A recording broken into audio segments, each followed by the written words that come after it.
Ei, meu nome é Pedro. E o que aconteceu? Ainda hoje eu não consigo acreditar. Eu estava parado ali, no corredor frio do prédio, sentindo o cheiro de jasmim dela, quando a Helena olhou para mim e sussurrou: Tô grávida. E é seu. Eu congelei, sem ar. Eu disse meio sem voz: Mas eu nunca nem te beijei. Ela só me olhou de volta, com aqueles olhos vermelhos, e disse: Eu sei. Se você está vendo isso agora, fala de onde você é nos comentários. Porque eu ainda não sei se o que a gente fez foi errado. Era uma terça-feira comum em São Paulo, daquelas em que o céu amanhece cinza e promete uma chuva que demora a cair. Eu estava dentro do meu carro, apertando o volante com força, sentindo a textura gasta do couro sintético sob os meus dedos. O rádio tocava baixo, mas eu não ouvia nada. Minha cabeça estava fazendo contas. A parcela do carro vencia na sexta, o aluguel do meu quarto e sala na segunda. E as corridas do aplicativo naquela manhã tinham sido fracas. Eu dirigi devagar pela rua arborizada do bairro Nobre. Era automático. Eu sempre passava por ali, mesmo quando o GPS mandava fazer outro caminho. Diminui a velocidade quando cheguei perto do número 1200. O condomínio Jardins do Alto. Muros altos, câmeras por todo lado, uma guarita blindada que parecia entrada de banco. Era ali que o Tiago morava. Meu melhor amigo desde a época do cursinho. E era ali que ela morava. Olhei para cima, para o 12º andar. A varanda ampla, com móveis de madeira que custavam mais que o meu carro inteiro, tinha uma luz amarela acesa. Era uma luz suave, quente. Contrastava com o cinza do dia e com o frio que eu sentia dentro do meu carro popular. Helena. Eu fechei os olhos por um segundo, no sinal vermelho, e o cheiro dela veio na minha memória. Jasmim. Não um perfume doce e enjoativo, mas algo que parecia cheiro de pele limpa, de gente que tem tempo para se cuidar. Lembrei da primeira vez que entrei naquele apartamento. Tiago tinha dito: Minha mãe adora receber gente, relaxa. Eu estava nervoso, com vergonha do meu tênis surrado. Mas Helena abriu a porta com um sorriso que desarmou tudo. Ela não me tratou como o amigo pobre do filho.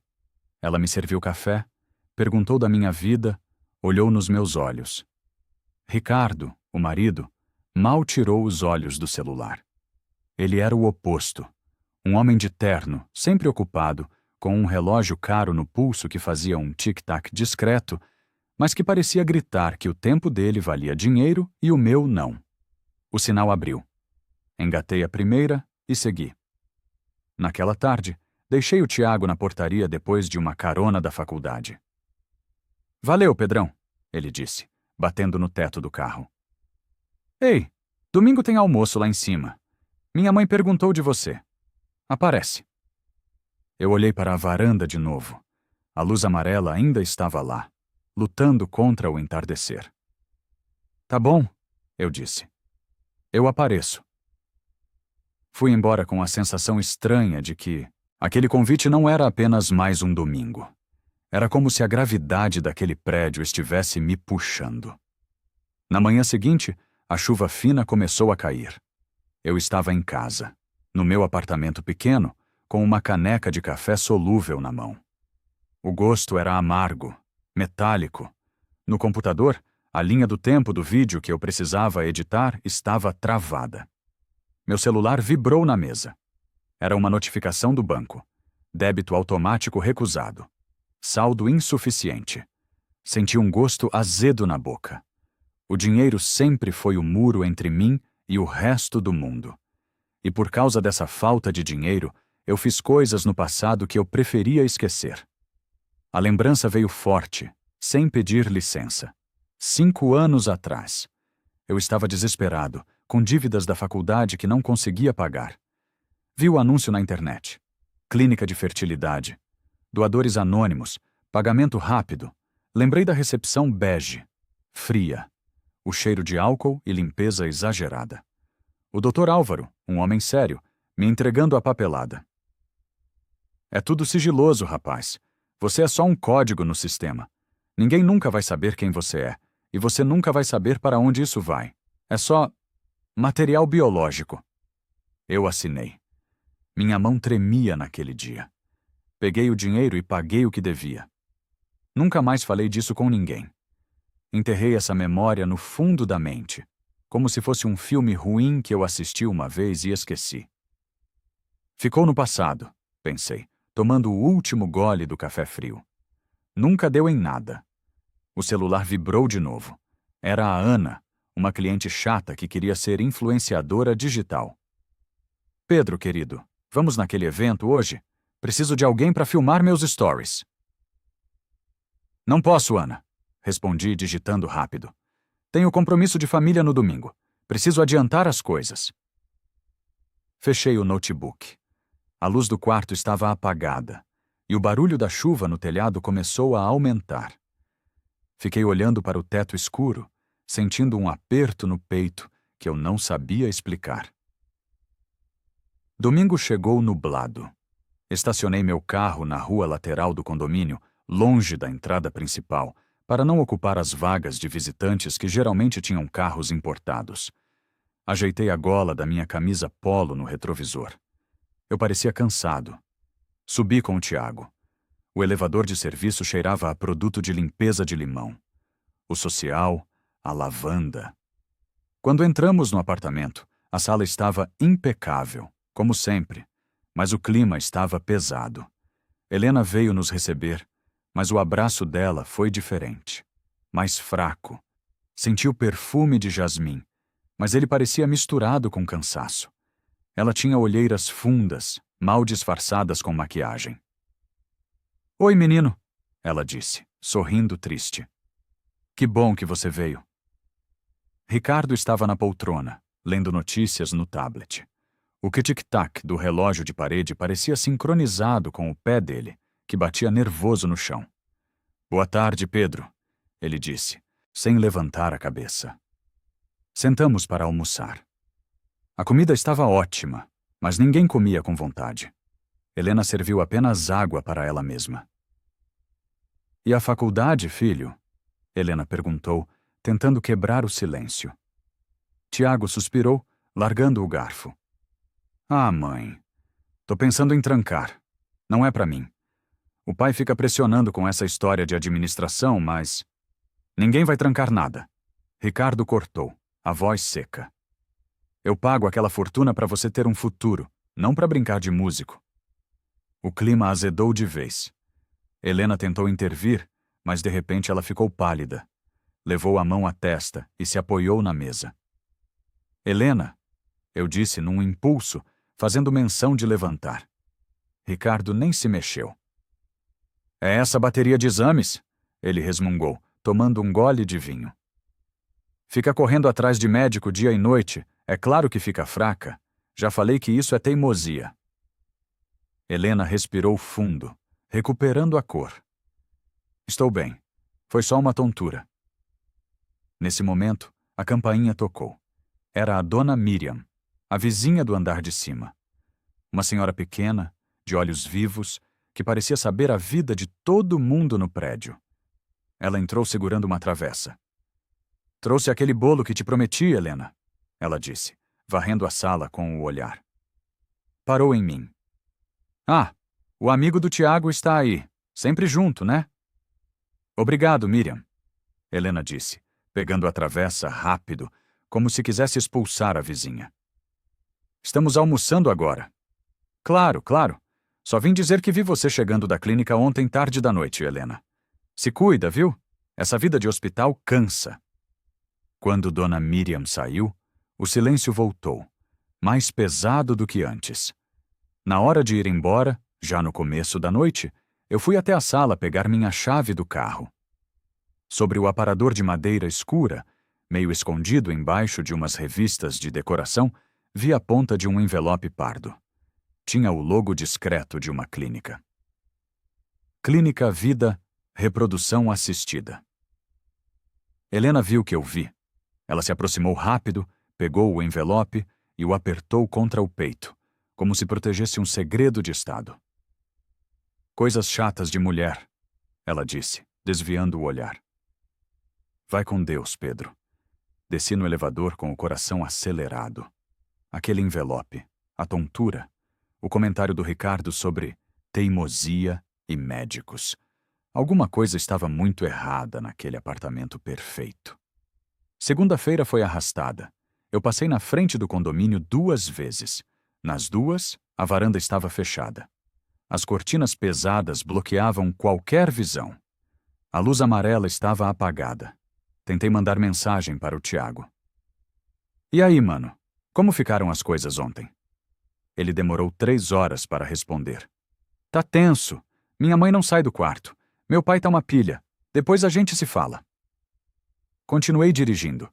Peguei uma passageira no centro, uma enfermeira que falava sem parar, no telefone. Menina, tratamento de fertilidade é assim mesmo. Hormônio pra cá, injeção pra lá. A mulher fica uma bomba relógio. Eu apertei o volante.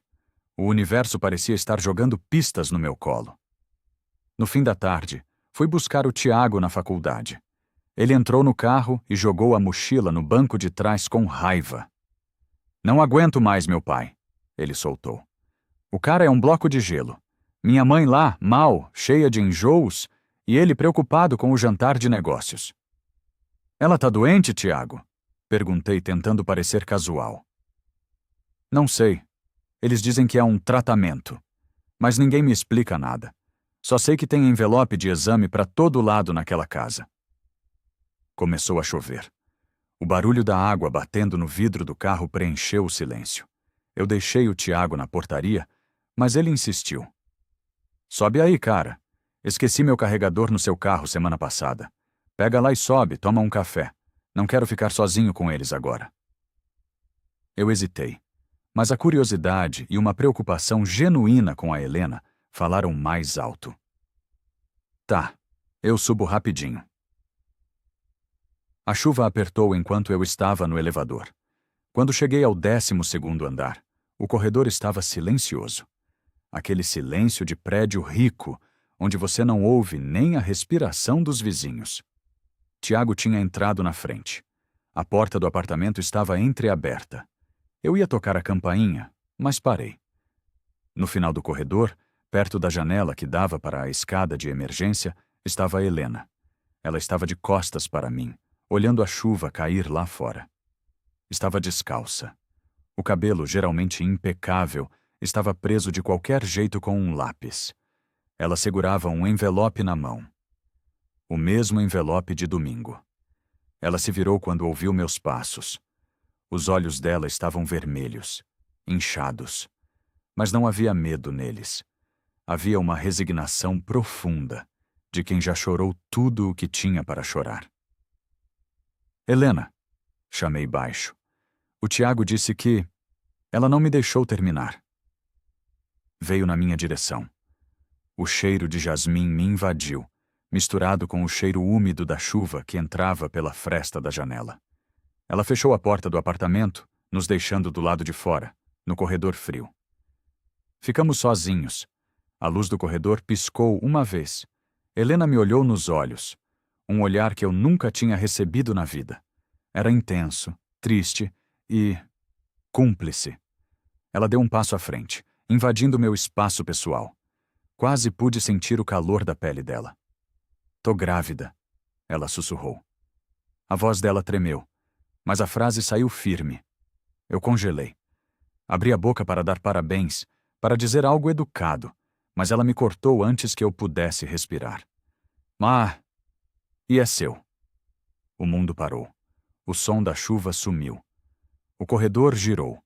Eu olhei para ela, depois para a porta do apartamento onde o marido dela e o meu melhor amigo estavam, e depois para ela de novo. Eu soltei uma risada nervosa. Um som seco que morreu na garganta. Do que você tá falando, Helena? Minha voz saiu falhada. Eu nunca nem te beijei. Eu dei um passo para trás, as costas batendo na parede fria do corredor. Aquilo era loucura. Ela estava delirando por causa dos remédios. Tinha que ser. Helena não piscou. Uma lágrima solitária escorreu pelo rosto dela. Eu sei, ela disse, calma. Calma demais, como se já tivesse atravessado o inferno e voltado. Ela estendeu a mão e colocou o envelope contra o meu peito. Minhas mãos tremiam tanto que eu quase rasguei o papel. Abri o envelope ali mesmo, no corredor, sob a luz branca e impessoal do prédio. Lá dentro, não tinha apenas um ultrassom. Tinha um contrato. Um papel amarelado, com data de 5 anos atrás. Clínica Vida. Termo de consentimento de doador. Meus olhos correram pela página. Vi minha assinatura.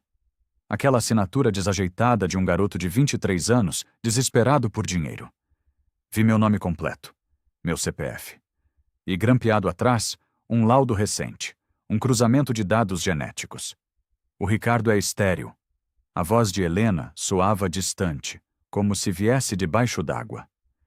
Tentamos por anos. Ele nunca aceitou bem. Finalmente, ele concordou com um doador. Tinha que ser anônimo, sigilo absoluto. Era a única condição dele. Eu levantei os olhos do papel, atordoado. Então, como? O Dr. Álvaro, ele é competente, mas é desorganizado com papéis. Helena encostou a cabeça na parede, fechando os olhos. Fui lá semana passada para o ultrassom de confirmação. Ele deixou a pasta aberta na mesa enquanto foi atender um telefone. Eu vi o nome do doador. Eu vi a foto do cadastro. Ela abriu os olhos e me encarou. Eram poços de angústia. Eu vi você, Pedro, o menino que almoça na minha casa todo domingo, o melhor amigo do meu filho. Eu senti o estômago revirar. A lembrança da clínica, do dinheiro fácil, da vergonha. Tudo voltou como um soco. Eu tinha vendido aquilo para pagar dívidas, achando que nunca mais teria consequências. E agora a consequência estava ali, na barriga da mulher do meu melhor amigo. O Ricardo sabe? Perguntei num fio de voz. Não, ela respondeu rápido. Se ele souber que não é um anônimo, se ele souber que é você, ele mata nós dois. Ou se mata. Ele não suportaria a humilhação. Para ele, é só um tratamento que deu certo. O som do elevador começou a zumbir, indicando que alguém estava subindo. Helena pegou o envelope da minha mão com força. Agora você sabe, ela disse, os olhos fixos nos meus. E eu não sei mais quem você é na minha vida, Pedro, mas aquele bebê, aquele coração que eu ouvi batendo hoje de manhã, tem o seu sangue. O elevador chegou. A porta se abriu no andar de cima. Passos pesados no teto. Dona Miriam. Helena se afastou bruscamente. Vá embora, ela sussurrou. Por favor. Vai embora. Ela entrou no apartamento e fechou a porta. Ouvi a chave girar. Fiquei sozinho no corredor. O cheiro de jasmim ainda estava no ar, mas agora parecia sufocante. Entrei no elevador como um zumbi. Desci até a garagem, entrei no meu carro e travei as portas. A chuva lá fora tinha virado uma tempestade. O limpador de para-brisa ia e vinha. Tec, tec, tec, marcando o tempo. Apoiei a testa no volante frio e tentei respirar, mas o ar não vinha. Aquela noite foi a mais longa da minha vida. Cheguei em casa encharcado, mas não da chuva. Era suor frio. Joguei as chaves na mesa e me sentei no escuro. A tela do computador ainda estava aberta na edição do vídeo, mas as imagens não faziam sentido. Abri o aplicativo do banco no celular. Rolei o extrato para baixo. Muito para baixo. 5 anos atrás. Lá estava, o depósito da clínica. Um valor que hoje parecia ridículo, mas que na época salvou minha pele. Olhei para aquele número e senti nojo. Eu tenho um filho, pensei, e a frase ecoou no quarto vazio. Eu tenho um filho com a Helena. Não era apenas biologia.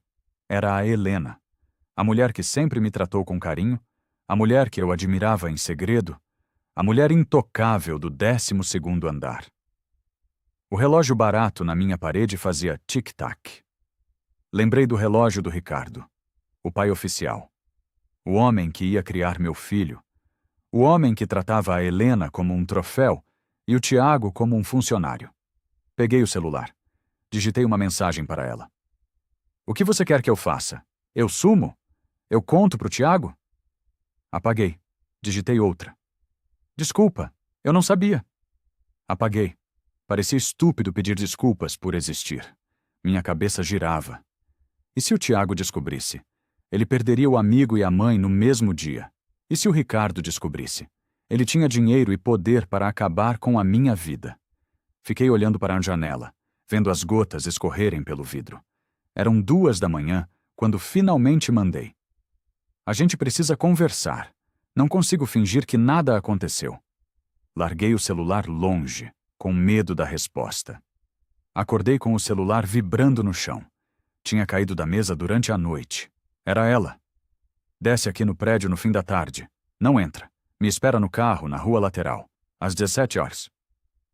Passei o dia como um fantasma. Tentei trabalhar, peguei 2 corridas, mas quase bati o carro quando uma passageira grávida entrou no banco de trás. Ela falava sobre o enxoval, sobre o nome. Eu tive que pedir para ela descer antes do destino, inventando uma pane no motor. Não conseguia ouvir aquilo. Às 16h50, estacionei na rua lateral do condomínio. Desliguei o motor. O silêncio dentro do carro era absoluto. Minhas mãos suavam no volante. Fiquei olhando pelo retrovisor, esperando. 5 minutos depois, a porta traseira abriu. Helena entrou rápido. Ela usava um casaco longo, bege e óculos escuros, mesmo sem sol. Ela não sentou na frente. Ficou atrás, como uma passageira qualquer, ou como alguém que se esconde. Oi, ela disse. A voz estava rouca. Oi, respondi, olhando para ela pelo espelho. Ela tirou os óculos. Os olhos estavam fundos. O Ricardo viajou hoje cedo. Volta amanhã. O Tiago está na aula. Helena! Eu comecei, me virando para trás. Não vira, ela pediu ríspida. Olha para frente. Se alguém passar e ver a gente conversando cara a cara, vai estranhar. Você é meu motorista agora. Haja como tal. Virei para frente, segurando o volante com tanta força que os nós dos dedos ficaram brancos. Você tem certeza? Perguntei. Do exame? Tenho. O Dr. Álvaro confirmou hoje de manhã, sem saber que eu já sabia. Ele disse: o material do doador 4052 foi um sucesso. 4052 é o número que estava no seu contrato, Pedro. O número. Eu era um número. E agora? Perguntei. Você vai ter esse bebê? Ouvi o barulho do tecido do casaco dela se movendo. Imagino que ela tenha colocado a mão na barriga. Vou, ela disse firme. É o meu filho. Eu quero esse bebê mais do que tudo. Mesmo que a origem dele seja esse desastre. E eu? Onde eu fico nisso? O silêncio durou uma eternidade. Passou um carro na rua, o som dos pneus no asfalto molhado invadiu o nosso espaço. Você fica onde sempre esteve, ela disse, a voz vacilando um pouco. Você é o amigo do Tiago. Você vem almoçar aos domingos. Você joga videogame na sala. E você nunca diz uma palavra sobre isso. Helena, isso é impossível. Eu vou olhar para ele e vou saber. Você vai olhar para mim e vai saber. Então você prefere o quê? O tom dela subiu, carregado de desespero. Destruir a vida do seu melhor amigo? Fazer o Ricardo expulsar o Tiago de casa? Porque é isso que vai acontecer. Se isso vazar, Pedro, não sobra nada.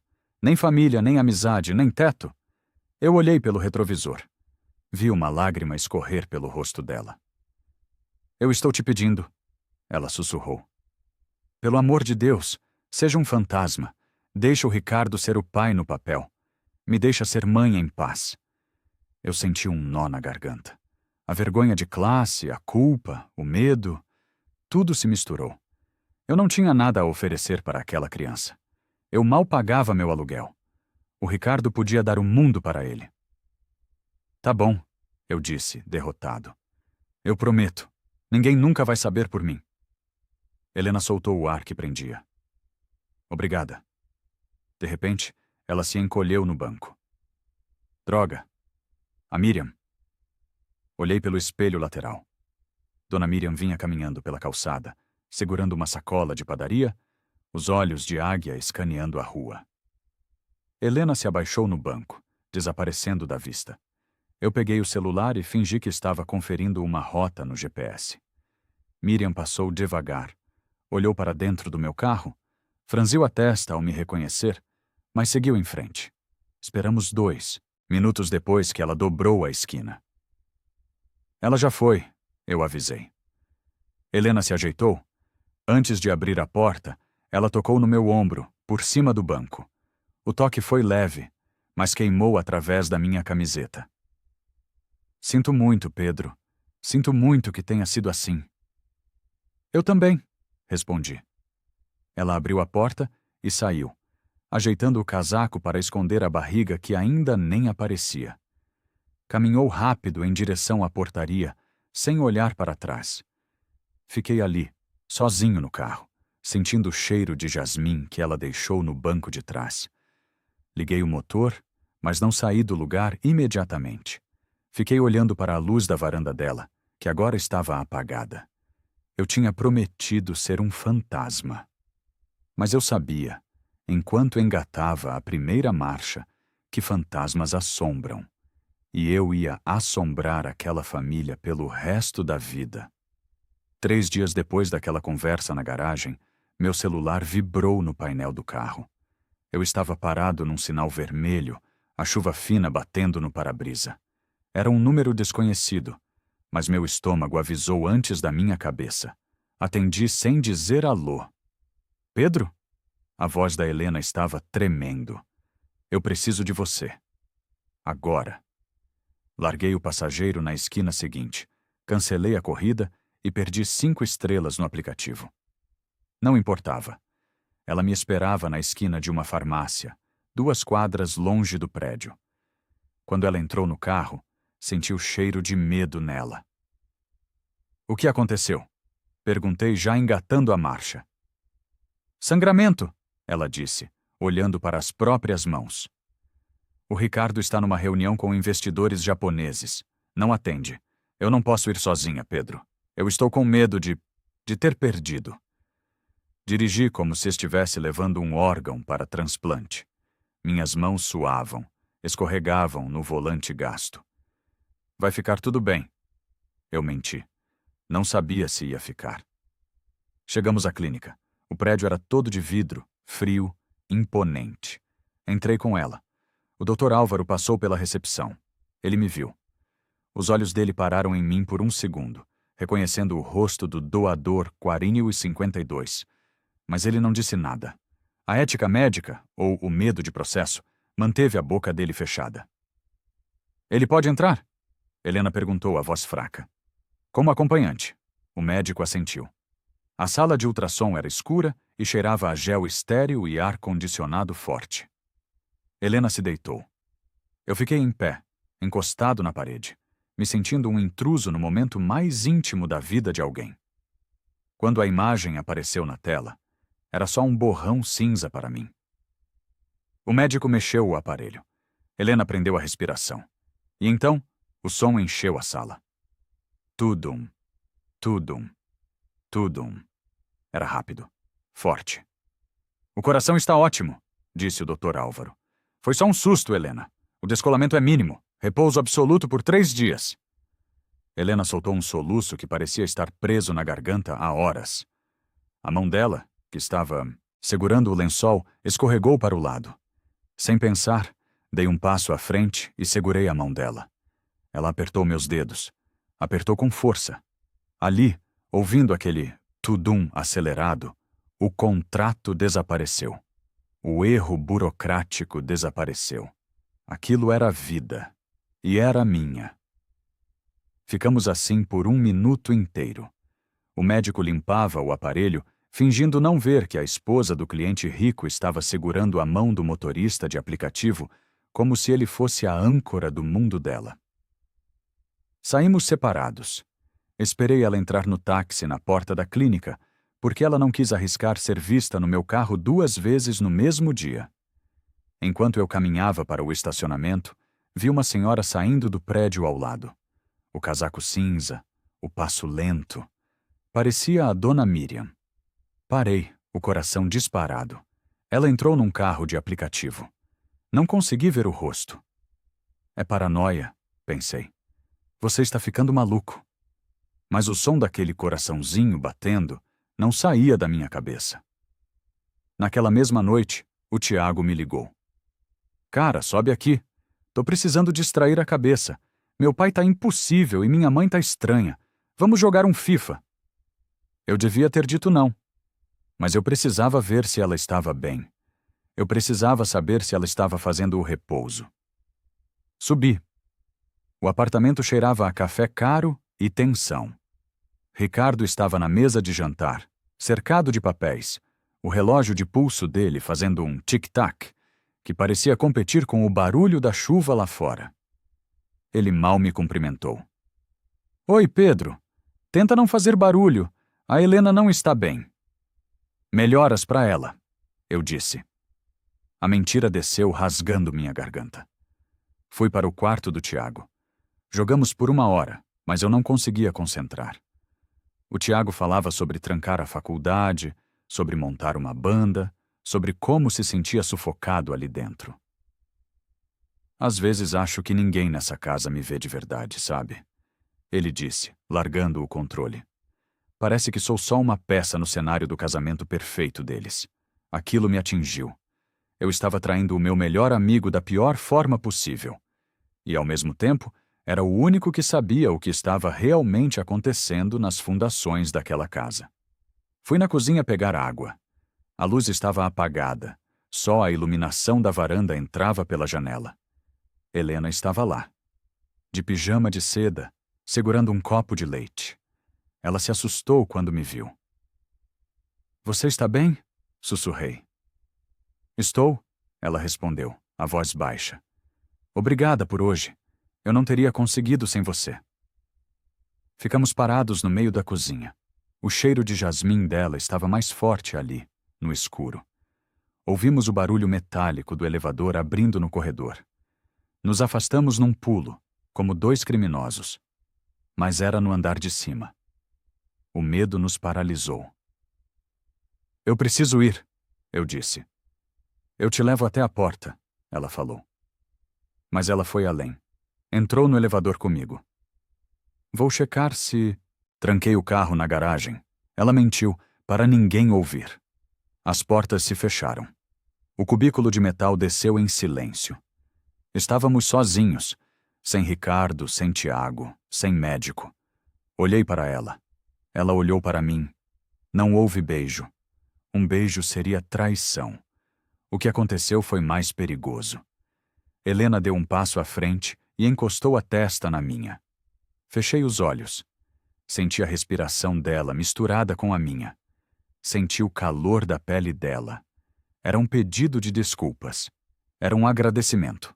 Era uma despedida. Cuida dele, eu sussurrei, sem saber se falava do bebê ou do Tiago. Eu cuido, ela respondeu. O elevador parou no térreo. As portas se abriram. Ela se afastou rápido, ajeitou o cabelo e saiu sem olhar para trás. Fiquei ali, olhando para o vazio, sentindo que tinha deixado um pedaço de mim naquele elevador. Os dias seguintes foram um borrão de ansiedade. Comecei a aceitar corridas apenas no bairro dela. Eu me enganava dizendo que era onde o aplicativo pagava melhor, mas a verdade é que eu queria estar perto. Numa terça-feira, peguei um passageiro na Faria Lima. Terno caro, pasta de couro. Marcelo. Ele entrou falando no celular. Joá! O Ricardo do 17º andar tá insuportável.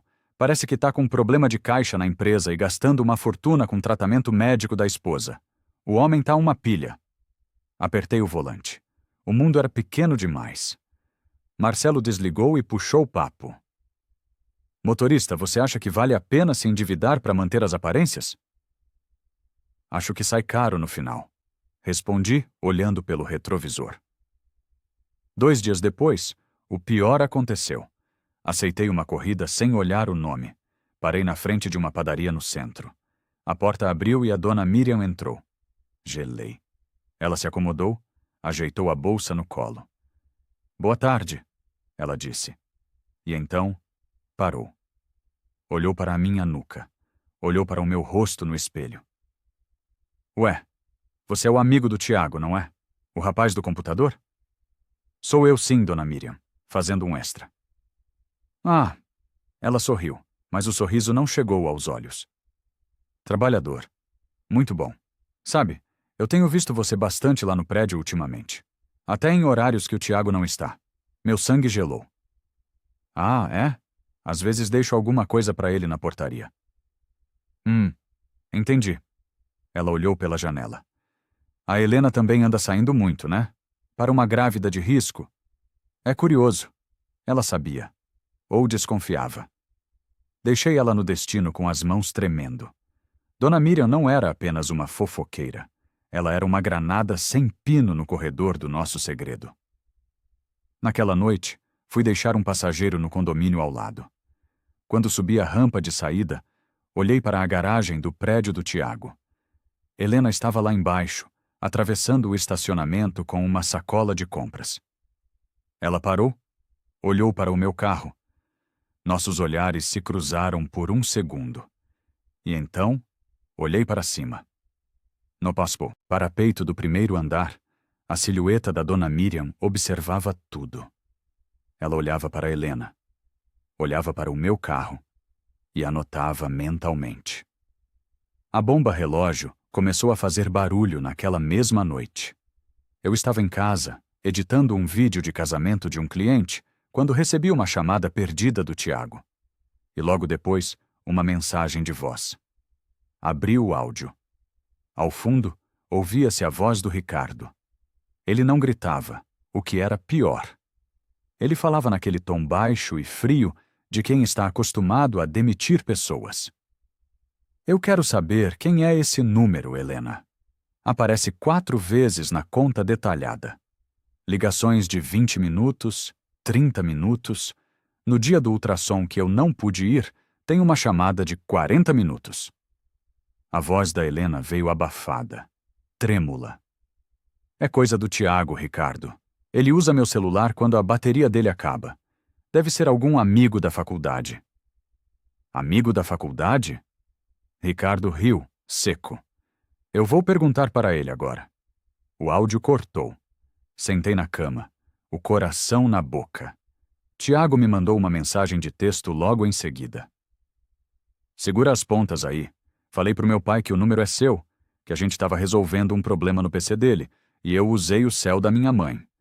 Ele tá desconfiado, Pedro. O clima aqui tá horrível. Respirei fundo. O Tiago, sem saber de nada, tinha acabado de mentir para proteger a mãe e o amigo, achando que era só uma briga de casal. Mas o Ricardo não era burro. Ele era um homem de negócios. Ele sabia quando os números não fechavam. Não dormi naquela noite. Quando o dia clareou, mandei uma mensagem para ela. Tá tudo bem aí? Demorou 3 horas para responder. Não, mas não é por sua causa. Ou é também, eu não sei. A gente precisa parar. Ela marcou de me encontrar. Não no prédio, não na garagem, num estacionamento de supermercado longe dali. Fiquei dentro do carro, no fundo do pátio. Ela estacionou o carro dela 2 vagas à frente e veio a pé até o meu. Entrou no banco do passageiro. Estava pálida. Não usava maquiagem. As olheiras eram profundas. O Ricardo pediu os registros da portaria. Ela disse sem nem dizer oi. Ele quer saber quantas vezes você entrou no prédio quando o Tiago não estava. Soquei o volante. E o que você disse? Que você veio arrumar o Wi-Fi, que veio trazer coisas para o Tiago. Mas ele não acreditou, Pedro. Ele olhou para mim e disse: Eu não sou idiota, Helena. Ela virou o rosto para mim. Os olhos estavam cheios d'água. Ele acha que a gente tem um caso.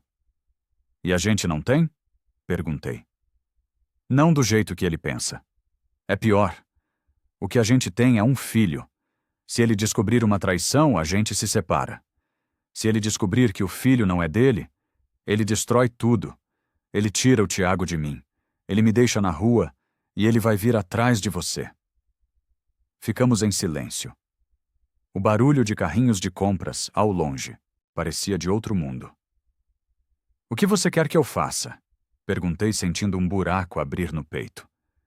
Helena respirou fundo, secou uma lágrima com as costas da mão e assumiu aquela postura de senhora do 12º andar.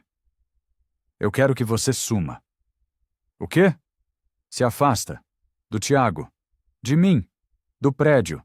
Inventa que está trabalhando muito. Inventa que arrumou uma namorada. Qualquer coisa. Mas não aparece mais lá. Helena, eu não posso abandonar o Tiago. Ele é meu melhor amigo. Você prefere perder a amizade ou ver a família dele desmoronar? Ela foi dura. Precisava ser. Ela abriu a porta do carro. O vento frio entrou. Por favor, Pedro, se você tem algum carinho por mim, ou por aquilo que você ouviu no ultrassom, desaparece. Ela saiu. Bateu a porta. Vi ela caminhar de volta para o carro importado dela, entrar e sair cantando pneu. Fiquei sozinho no estacionamento do supermercado, cercado de carros populares e pessoas vivendo vidas normais, sentindo que eu tinha acabado de ser demitido da minha própria história. 2 dias depois, comecei a cumprir a promessa. Tiago me chamou para ir ao cinema. Disse que estava ocupado. Chamou para beber. Disse que estava sem grana. Ele parou de insistir na 3ª tentativa. Para preencher o vazio, aceitei um trabalho grande de edição para a Ana, aquela influenciadora que vivia me dando mole. Ela me convidou para o lançamento de uma marca de roupas. Eu fui. Estava cheio de gente bonita, música alta, bebida de graça. Ana estava linda, num vestido vermelho, rindo das minhas piadas sem graça, tocando no meu braço a cada 5 minutos. Num momento, ela segurou minha mão. A mão dela era quente, macia. Você tá muito quieto hoje, Pedro, ela disse chegando perto. Tá pensando em quê? Olhei para ela. Ela era real. Ela era possível. Ela era da minha idade, do meu mundo. Mas quando ela encostou a testa no meu ombro para rir de alguma coisa, eu travei. A lembrança da testa da Helena na minha, naquele elevador frio, veio como um soco. Aquele toque proibido tinha mais peso do que qualquer coisa que a Ana pudesse me oferecer. Me afastei. Desculpa, Ana. Não tô me sentindo bem. Saí da festa. Entrei no carro, tirei o celular do bolso. Não tinha mensagem da Helena. Não tinha mensagem do Tiago. Abri o Instagram. Entrei no perfil de uma amiga dela. Lá estava. Uma foto postada há 2 horas. Um jantar formal. Ricardo na ponta da mesa, segurando uma taça de vinho, sorrindo como o dono do mundo. Tiago ao lado, mexendo no celular, entediado. E Helena? Ela estava de perfil.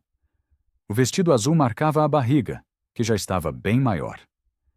Ela sorria para a câmera, mas o olhar estava perdido, focado em algum ponto na parede, longe dali. Bloqueei a tela. Joguei o celular no banco do passageiro. Dirigi para casa no silêncio, sentindo falta de uma família que nunca foi minha. Um mês se passou. A solidão virou rotina. Eu trabalhava o dobro, pegava corridas de madrugada, editava vídeos até os olhos arderem. Tudo para não pensar. Minha mãe me ligou pedindo dinheiro. Sua irmã tá com desejo de comer pizza, Pedro. Coitada, tá enorme aquela barriga. E o marido desempregado? Você pode ajudar? Transferi o pouco que tinha sobrado. Era irônico. Eu sustentava a gravidez da minha irmã, mas não podia comprar uma fralda para o meu próprio filho. Numa terça-feira chuvosa, não aguentei. Desliguei o aplicativo de corridas e dirigi até o bairro do condomínio. Estacionei 2 ruas para baixo, onde a segurança não passava tanto. Desliguei o farol. Reclinei o banco. Fiquei olhando para o alto, contando os andares. 12º. A luz da varanda estava acesa, amarela, quente. Era quase meia-noite. Por que ela estava acordada? Será que o bebê estava mexendo? Será que ela estava pensando em mim? Ou será que estava brigando com o Ricardo? Fiquei ali por 1 hora. De repente, a luz piscou. uma vez. Meu coração parou. Será que ela sabia que eu estava ali? Impossível. A luz continuou acesa. Foi só uma oscilação na rede elétrica. Ou talvez ela tenha esbarrado no interruptor. Mas na minha cabeça, doente de saudade, aquilo foi um sinal. Eu estou aqui, a luz dizia. Eu também, eu respondi para o vidro embaçado do carro. Liguei o motor e fui embora antes que a Honda passasse. O tempo se arrastou. As notícias chegavam por tabela. Vi as fotos do chá de bebê. Tudo branco e dourado, exagerado, coisa de rico. Ricardo segurava a barriga dela em uma das fotos, com uma mão possessiva, cheia de anéis. Aquilo me deu náuseas. O Tiago me mandou uma mensagem curta, depois de semanas de silêncio. A casa tá um inferno, mas pelo menos o velho tá feliz com o herdeiro. Vou tentar não trancar a faculdade. Minha mãe pediu. Disse que precisa de mim focado. Não respondi. O que eu podia dizer? Sua mãe precisa de você porque o pai do irmãozinho que vai nascer sou eu? Dona Miriam entrou no meu carro mais uma vez, meses depois. Dessa vez, eu estava de boné e óculos escuros. Ela não me reconheceu de imediato. Falava no telefone com alguém. Menina, o bebê do 1203 está para nascer. Dizem que é menino. Mas aquela casa é estranha, viu? O amigo do filho sumiu. Nunca mais vi o carro popular dele rondando. Acho que o marido descobriu alguma coisa e botou ordem no galinheiro. Apertei o volante até os dedos doerem. Ordem no galinheiro. Era assim que ela via a minha dor. Deixei ela no destino e voltei para a casa debaixo de um temporal. A previsão era para aquela semana. O parto. Deitei na cama, ouvindo a chuva castigar o telhado. Fechei os olhos e tentei imaginar o rosto dele. Teria os meus olhos? O nariz da Helena? Ou seria a cara do Ricardo, só para o universo rir da minha cara? Virei para o lado, puxei o cobertor e sussurrei para o quarto vazio. Se tudo der certo, amanhã eu continuo sendo ninguém. E adormeci, torcendo para sonhar com a única coisa que eu não podia ter. No dia em que ele nasceu, eu não estava lá. Pelo menos não do lado de dentro.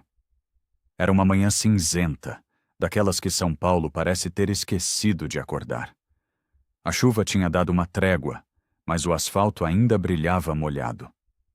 Eu estava com uma passageira no banco de trás, uma senhora reclamando do preço do tomate, quando meu celular vibrou no suporte do painel. Notificação do Instagram. Eu não seguia o Ricardo, mas o algoritmo é cruel, ou talvez inteligente demais. Ele sabia o que eu passava as noites procurando. Apareceu na minha tela como sugerido para você. A foto era tremida, tirada com a pressa de quem quer mostrar troféu. Uma mão masculina, grossa, com um relógio dourado no pulso, o braço do Ricardo. Ele segurava um pacotinho enrolado numa manta branca com a logo do Hospital Albert Einstein bordada. A legenda dizia: um milagre da medicina e da fé. Bem-vindo, filho. Senti meu estômago despencar até o tapete do carro. Puxei o zoom na imagem, ignorando o sinal que tinha acabado de abrir. No canto da foto, desfocada, dava para ver o rosto da Helena. Ela estava deitada, pálida, com o cabelo grudado na testa pelo suor. O olhar dela não estava na câmera, nem no Ricardo. Estava no teto, exausto. E no pulsozinho do bebê. A pulseira de identificação. As letras estavam pequenas, mas eu conhecia aquelas iniciais. Eram as minhas e as dela, misturadas no meio dos sobrenomes do Ricardo. Uma coincidência que só nós dois entenderíamos. Moço, o sinal abriu. A senhora reclamou atrás de mim. Desculpa, o carro deu uma engasgada. Menti com a voz falhando. Cancelei as corridas seguintes. Inventei uma pane elétrica. Dirigi até o hospital. Não entrei. Não podia. O que eu diria na recepção? Vim ver meu filho que o pai oficial acha que é um milagre da ciência. Fiquei no estacionamento, dentro do carro, olhando para a fachada de vidro espelhado daquele prédio gigante. Fiquei imaginando em qual daquelas janelas ele estava respirando pela primeira vez. À noite, de volta ao meu quarto escuro, vi mais uma foto. Agora eles já estavam em casa. O bebê dormia na poltrona de amamentação que eu vi ser entregue meses atrás. Ampliei a foto até os pixels estourarem. Tentei achar meus olhos, meu nariz, qualquer traço que gritasse Pedro. Mas ele era só um bebê, um segredo embrulhado em linho egípcio. Desliguei a tela e fiquei no escuro, ouvindo meu coração bater descompassado, tentando sincronizar com um coraçãozinho que eu não podia ouvir. Os dias seguintes foram um borrão. 5 dias, para ser exato. Eu vivia como um fantasma. Dirigia sem rumo, comia sem fome. Comecei a desenvolver uma rotina doentia. Toda madrugada, quando o movimento caía, eu dirigia até a rua do condomínio. Não, parava na frente. Parava 2 quadras antes, onde as câmeras da portaria não pegavam a placa. Desligava o motor e ficava ali, só olhando. Esperando o quê? Eu não sabia. Talvez esperando ver a luz da varanda acender. Eu gravava áudios para a Helena. Áudios longos, falando do trânsito, de um filme que vi, de como o silêncio do meu apartamento estava me enlouquecendo. Depois eu apagava tudo. Nunca enviava. Minha mãe me ligou, toda feliz. Pedro, sua irmã teve o bebê. Você precisa vir ver o Pedrinho Júnior. Ele é a sua cara. Dei uma desculpa esfarrapada. Disse que estava com gripe, que não queria passar vírus para o recém-nascido. A verdade é que eu não aguentaria segurar meu sobrinho no colo, sabendo que meu próprio filho estava a quilômetros dali, sendo chamado por outro sobrenome. No meio da semana, o Tiago mandou mensagem. As coisas estão mais calmas, mais estranhas. O velho tá babão, não larga o moleque. Mas minha mãe... sei lá. Ela não dorme. Fica andando pela casa de madrugada. Li aquela mensagem e senti um aperto no peito. Naquela noite, fui para o meu ponto de vigília. Eram quase 3 da manhã. Desliguei o carro. O único barulho era o tic-tac do relógio no painel e o som distante de uma sirene. Olhei para o 12º andar. Tudo escuro. Será que aquele silêncio lá em cima era paz? Ou era guerra? Foi na noite de sábado para domingo que tudo mudou. Eu estava deitado, olhando para o teto, com o celular no mudo em cima do criado mudo. A tela acendeu. 2h13 da manhã. Número desconhecido. Não tinha foto de perfil. O coração disparou antes mesmo de eu ler. Deslizei o dedo trêmulo na tela. A mensagem dizia: ele chora toda vez que passa jogo de futebol na TV. Acho que sente falta de alguém que ainda não conhece. Sentei na cama num pulo. O ar faltou. Futebol. Eu e o Tiago passávamos as tardes de domingo gritando na frente da TV dela por causa de futebol. Ela lembrava. Em seguida chegou uma foto. Estava borrada, tirada no escuro, provavelmente sem flash para não acordar ninguém. Era só o pé dele. Um pezinho minúsculo, enrugado, com a pulseira da maternidade ainda no tornozelo. Eu ia responder. Meus dedos pairaram sobre o teclado. Mas ouvi um barulho no corredor do meu prédio, o vizinho chegando bêbado, derrubando chaves. Aquilo me trouxe de volta para a realidade. Eu não podia responder. Ricardo podia ver. Alguém podia ver. Levantei, vesti a primeira calça que vi e peguei a chave do carro. Eu precisava ver. Não a foto. Eu precisava ver a luz. Cheguei na rua do condomínio em 15 minutos. Nunca dirigi tão rápido. Estacionei no lugar de sempre. Olhei para cima. A varanda estava escura. O prédio parecia um gigante adormecido. Fiquei ali, batendo os dedos no volante frio, sentindo o suor escorrer pelas costas. Acende, sussurrei. Por favor, acende. Passaram-se 5 minutos. 10. Eu já ia ligar o carro para ir embora, achando que tinha sido loucura da minha cabeça. Foi quando aconteceu. A luz amarela da varanda acendeu. Piscou uma vez. Piscou 2. Piscou 3. e apagou. Travei. Era o nosso sinal. O sinal antigo. Quando o Tiago era criança e a gente ficava brincando na quadra do prédio até tarde, ela piscava a luz da varanda 3 vezes para avisar que o jantar estava pronto. Era o jeito dela de chamar a gente para casa sem gritar. E agora, ela estava me chamando. Não pensei. Não raciocinei. Desci do carro, atravessei a rua e fui até a portaria. O porteiro da noite, o seu Jorge, me conhecia há 10 anos. Ô Pedro, sumido, rapaz. Veio ver o Tiagão? É, seu Jorge. Vim fazer uma surpresa. Ele tá acordado? Deve estar. A luz lá em cima piscou agorinha. Pode subir. Entrei no elevador. O som metálico das portas se fechando parecia o som de uma guilhotina. Me olhei no espelho. Eu estava pálido, com olheiras fundas. O elevador parou no 12º andar. Caminhei pelo corredor silencioso. O tapete abafava meus passos. Toquei a campainha, rezando para que não fosse o Ricardo a abrir. A porta se abriu. Era o Tiago.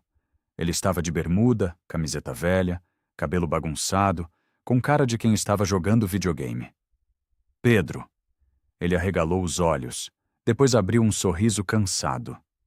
Caramba, mano, que susto! Ele me puxou para um abraço. Senti a culpa me esmagar. Ele estava feliz em me ver. E eu estava ali para roubar um momento da família dele. Entrei de penetra, né? Forcei um sorriso. Tava passando aqui perto, vi a luz. Relaxa, entra aí. O velho tá dormindo, capotou. Minha mãe que tá acordada com o bebê. Entrei na sala. O cheiro. Não era mais só jasmim e café caro. Tinha cheiro de leite, de talco, de vida nova. Helena estava no sofá, na penumbra do abajur. Ela levantou os olhos quando me viu. Ela parecia exausta, mas linda de um jeito que doía. No colo dela, um pacote pequeno se mexia. Olha quem apareceu, mãe, Tiago disse, falando baixo. Helena não disse nada, só sustentou meu olhar. Havia um abismo entre nós, cheio de palavras não ditas. Mas naquela sala, com o Tiago ali, a gente construiu uma ponte invisível. Oi, Helena. Minha voz saiu rouca. Parabéns. Ela ajeitou o bebê no colo. Obrigada por vir, Pedro. O Tiago estava sentindo sua falta. Ela disse, o Tiago, mas os olhos dela diziam, eu. Sentei na poltrona, longe, com medo de chegar perto. O bebê começou a resmungar. Um choro fininho, irritado. Tiago riu. Ei, começou. A sirene ligou. Ele está com cólica, Helena disse, balançando ele devagar. Sem pensar, eu falei, num tom de voz que eu usava para acalmar meus sobrinhos. Ei, calma, garotão. Tá tudo bem. O bebê parou. Foi instantâneo. O silêncio voltou para a sala. Tiago olhou para mim, impressionado. Caraca, você é o encantador de bebês agora? Helena olhou para o filho no colo, depois para mim. Um sorriso triste, quase imperceptível, apareceu no canto da boca dela. Ela sabia. O sangue reconhece o sangue, mesmo que a lei não reconheça. Na manhã seguinte, eu estava em casa, tentando trabalhar, mas a imagem da noite anterior não saía da minha cabeça. Recebi uma mensagem dela. Agora eu tinha salvo o número como H. Obrigada por ontem. Ele parou de chorar quando ouviu sua voz. Li e reli aquilo 1000 vezes. Logo em seguida. Vem almoçar domingo. O Ricardo vai estar. Mas eu preciso que você venha. O Tiago já falou que você apareceu. Se não vier agora, vai parecer estranho. Domingo. O almoço oficial. A Cova dos Leões. Me arrumei como se fosse para uma entrevista de emprego. Camisa passada, barba feita. Comprei um bolo na padaria, só para não chegar de mãos vazias. Dona Miriam estava no hall quando cheguei. Olha só. O filho pródigo voltou. Ela comentou com aquele olhar de raio-x. Bem na época do bebê, né? Vim conhecer o sobrinho do meu amigo, Dona Miriam. Respondi seco e entrei no elevador. O almoço foi uma tortura. Ricardo estava lá, servindo vinho caro, falando alto, estufando o peito. É, Pedro, Ser pai depois dos 50 renova o homem. Ele dizia batendo nas minhas costas. Você precisa ver, o moleque é forte. Tem a minha pegada. Eu sorria, concordava, tomava o vinho que descia rasgando. Tiago estava feliz, contando do intercâmbio que queria fazer, agora que o pai estava distraído com o bebê. Helena servia a comida, calada, tensa. O bebê estava num carrinho, ali do lado da mesa. De vez em quando ele resmungava. E de vez em quando eu falava alguma coisa banal sobre futebol ou política, e ele se acalmava. Ricardo percebeu. Ele parou com o garfo no meio do caminho, olhou para o bebê, depois para mim. O tempo congelou. O tic-tac do relógio dele pareceu virar marteladas. Engraçado, Ricardo disse, semicerrando os olhos. Meu coração parou. Helena parou de servir. Se esse menino continuar gostando da sua voz assim, vou ter que te chamar para ser padrinho. Ele soltou uma gargalhada alta, daquelas de quem é dono da piada e do mundo. Tiago riu junto. Eu forcei um sorriso que doeu na bochecha. Helena baixou os olhos para o prato, as mãos tremendo levemente enquanto segurava os talheres. Foi o momento de maior alívio e maior terror da minha vida. Naquela mesma noite, eu já estava de pijama quando o celular vibrou. Helena. O Ricardo viajou. 2 dias. O Tiago saiu. Hoje, se você ver a luz piscar 3 vezes, é porque ele não quer dormir. E eu também não. Não respondi. Apenas vesti a roupa. Me senti um criminoso e, ao mesmo tempo, um peregrino indo para um santuário. Estacionei. A luz piscou. 3 vezes. Subi. Dessa vez, não toquei a campainha. A porta estava destrancada. Entrei devagar. O apartamento estava na penumbra. Helena estava no corredor, perto dos quartos. Ela usava um pijama de seda, o cabelo solto caindo nos ombros. Ela não disse nada. Apenas fez um sinal com a cabeça para eu me aproximar. Caminhei até ela. O chão de madeira rangia abaixo. Ela segurava o bebê. Ele estava inquieto, choramingando. Ele não para, ela sussurrou. Acho que ele sabe que tem algo errado nessa casa. Não tem nada errado. Menti.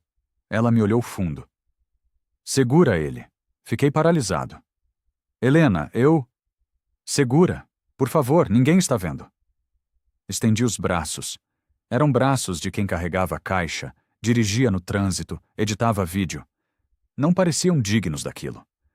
Ela depositou o peso dele em mim. Era quente. Era pesado e leve ao mesmo tempo. O cheiro de leite e talco invadiu meu nariz, misturado com o jasmim dela. Ajeitei ele no meu peito.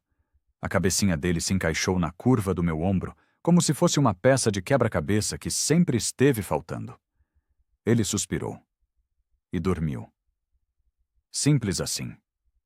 Fiquei ali, no corredor daquele apartamento de luxo que nunca seria meu, segurando o filho que nunca levaria meu nome. Olhei para a Helena.